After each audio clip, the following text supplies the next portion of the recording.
Hello friends, कैसे हैं आप सभी लोग। दोस्तों, इंडस्ट्रियल स्विचगियर डिस्कशन की सीरीज़ को आगे बढ़ाते हुए आज हम डिस्कशन करेंगे एमसीबी के बारे में।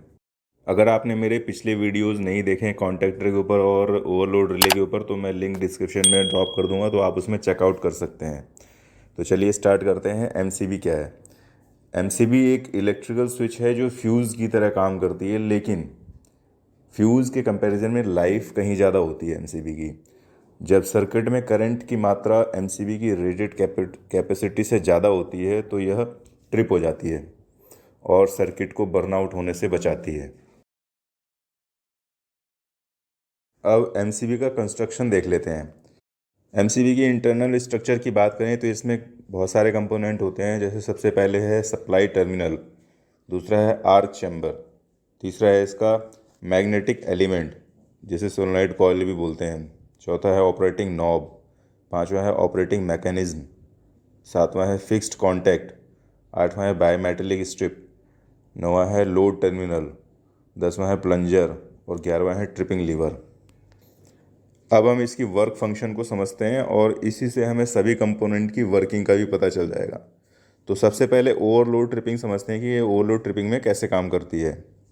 एमसीबी एक बायोमेटेलिक स्ट्रिप की बनी होती है जो कि दो मेटल से मिलकर बनती है, जिसमें एक मेटल का टेम्परेचर कोफिशिएंट कम होता है और दूसरे मेटल का टेम्परेचर कोफिशिएंट ज़्यादा होता है, जिसकी वजह से अगर हीट प्रोड्यूस होती है तो एक मेटल कम एक्सपेंड होगा, दूसरा थोड़ा ज़्यादा एक्सपेंड होगा। तो इसकी वजह से जो बायोमेटेलिक स्ट्रिप है वो मुड़ जाती है और अपने साथ साथ ट्रिपिंग लीवर को भी धकेलती है। मीन्स अगर मुड़ती है तो उसके साथ एक ट्रिपिंग लीवर लगा होता है जो कि आगे धकेल जाता है, जिसकी वजह से लीवर नीचे हो जाता है और एमसीबी बंद हो जाती है। अब इसकी शॉर्ट सर्किट ट्रिपिंग देख लेते हैं कि कैसे वर्क करती है। जब सर्किट में शॉर्ट सर्किट होता है तो आपको पता है शॉर्ट सर्किट में करंट की वैल्यू बहुत ज़्यादा बढ़ जाती है। तो जब करंट की वैल्यू बहुत ज़्यादा बढ़ जाएगी तो सोलेनॉइड कॉइल में मैग्नेटिक फील्ड बहुत ज़्यादा बनेगा, जिसकी वजह से इसके अंदर लगा हुआ प्लंजर खिसक जाता है नीचे की तरफ और लीवर भी नीचे कर देता है, जिसकी वजह से एमसीबी ट्रिप हो जाती है। तो अब आपको एमसीबी का वर्क फंक्शन समझ में आ गया होगा कि एमसीबी वर्क कैसे करती है दोनों मोड्स में। यहाँ तक अगर आपको समझ में आया है तो वीडियो को लाइक कर दें और अपने फ्रेंड सर्कल में शेयर कर दें। अब हम एमसीबी के टाइप्स के बारे में जानेंगे। तो एमसीबी का जो क्लासिफिकेशन है वह दो बेसिस पर होता है, एक तो उसके पोल्स के अकॉर्डिंग, दूसरा उसके क्लास के अकॉर्डिंग। अगर पोल्स के अकॉर्डिंग बात करें तो एक सबसे पहले सिंगल पोल एमसीबी आती है, उसके बाद डबल पोल एमसीबी, फिर ट्रिपल पोल एमसीबी, फिर triple pole plus neutral MCB. यानी कि 4 पॉइंट होते हैं, लेकिन उसमें 3 आरवाईबी फेज के लिए और एक न्यूट्रल पॉइंट के लिए। लास्ट में है 4 पोल एमसीबी, जिसमें चारों ही पॉइंट पावर पॉइंट होते हैं। अब क्लास के हिसाब से देखें तो इसमें सबसे पहले टाइप ए एमसीबी है, जो जिसमें ट्रिपिंग करंट वैल्यू अगर फुल लोड रेटेड वैल्यू से 2 to 3 टाइम्स हो जाएगी तो वो ट्रिप हो जाएगी और उसका ट्रिपिंग जो ऑपरेटिंग टाइम होगा वो 0.04 से 13 सेकेंड तक का होगा। टाइप बी में ट्रिपिंग करंट जो वैल्यू है वो 3 to 5 times full load current की होगी और इसका जो ऑपरेटिंग टाइम है 0.04 से 13 सेकेंड तक का ही होगा। ये टाइप ए और टाइप बी दोनों ही डोमेस्टिक अप्लाइंसेस में यूज़ होते हैं, यानी कि घरों में यूज़ होते हुए दिख जाएंगे आपको। आगे देखें तो टाइप सी में जो 5 to 10 times of full load current होता है और इसका जो ट्रिपिंग ऑपरेटिंग टाइम है वो 0.04 से 5 सेकेंड तक का होता है। आगे देखें तो टाइप डी में जो ट्रिपिंग करंट है वो 10 to 20 times of full load current होता है और इसका ऑपरेटिंग टाइम है 0.04 से 3 सेकेंड तक का।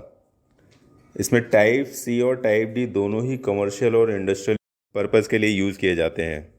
टाइप डी मैक्सिमम वहाँ यूज़ होता है जहाँ पर हाई इनवर्स करंट के चांसेस ज़्यादा होते हैं।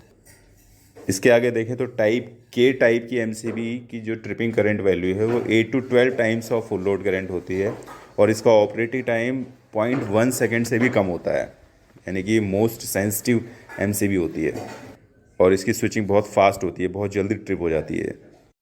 और लास्ट है इसका जो टाइप जेड, इसकी tripping value 3 to 5 times of full load current होती है और इसका ऑपरेटिंग टाइम 0.04 से 13 सेकेंड तक का होता है।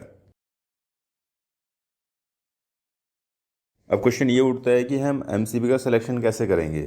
तो एमसीबी का सिलेक्शन यही 3 बेसिस पे किया जाता है कि हमें सिंगल पोल एमसीबी चाहिए, डबल पोल चाहिए या ट्रिपल पोल चाहिए, या triple pole with neutral point चाहिए, या 4 पोल पावर पॉइंट चाहिए।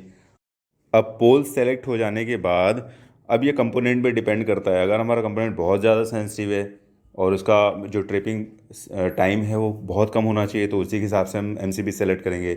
या फिर हमारा कंपोनेंट जो थोड़ा रिजिड है, फर्म है, और उसका जो ट्रिपिंग टाइम है थोड़ा सा हम ज़्यादा ले सकते हैं, मतलब 5 से 10 सेकंड तक चल सकता है, तो उसके अकॉर्डिंग हम उसी तरीके की एमसीबी यूज़ करेंगे। तो क्लासिफिकेशन में बस इतना ही है। और एमसीबी का सिलेक्शन भी आपको समझ में आ गया होगा कि किस किस पॉइंट के बेसिस पर सेलेक्ट करते हैं हम लोग। अब क्वेश्चन ये उठता है कि हम फ्यूज़ की जगह एमसीबी को यूज़ क्यों करते हैं। हम तो फ्यूज़ यूज़ करते आ रहे थे ज़माने से ही, कई ज़माने पहले से हम फ्यूज़ यूज़ करते आ रहे हैं, लेकिन हम एमसीबी का यूज़ क्यों करते हैं।